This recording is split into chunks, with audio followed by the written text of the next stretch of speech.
প্ৰমোদ বড়ো যি নিৰ্বাচন কৰা হৈছিলে আৰু সেই প্ৰমোদ বড়ো যি ধৰণে অসমৰ দুটা মৌলবাদী শক্তি, এটা হৈছে হিন্দু মৌলবাদী, সেইটো হ'ল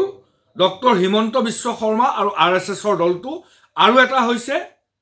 যে UDF বৰদৌৰদ্বীপ আজমলৰ মুছলমান মৌলবাদী দল। এই দুইটা দল আমি দীৰ্ঘদিন ধৰি কৈ থকা হিন্দু মৌলবাদী আৰু মুছলমান মৌলবাদী আজি একলগ হৈ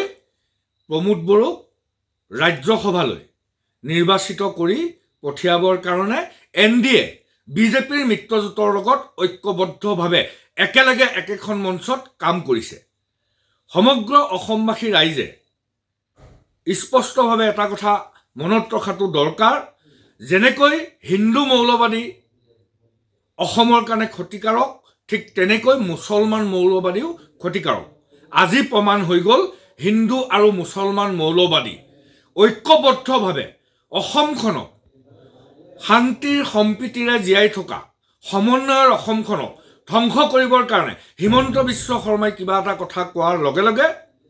হিন্দু মৌলবাদী হিমন্তই কোৱাৰ লগে লগে মুছলমান মৌলবাদী বৰদৌৰদ্বীপ আজমলে মাত দিয়ে। আজি সেই কথা হাতে লোতে ধৰা পৰিলে আৰু সমগ্ৰ অসমৰ ৰাইজে হিন্দু মৌলবাদী আৰু মুছলমান মৌলবাদীৰ পৰা অসমক ৰক্ষা কৰিবৰ কাৰণে 2026 চনত হিন্দু মৌলবাদী আৰু মুছলমান মৌলবাদীক ভোট পৰিহাৰ কৰি এখন সমন্বয়ৰ অসমৰ কাৰণে সকলো জাতি জনগোষ্ঠী ঐক্যবদ্ধভাৱে থকা এখন সমন্বয়ৰ অসম প্ৰতিষ্ঠা কৰিবলৈ 2026 চনত আহক আমি সকলোৱে ঐক্যবদ্ধভাৱে এখন সমন্বয়ৰ অসম গঢ়ো।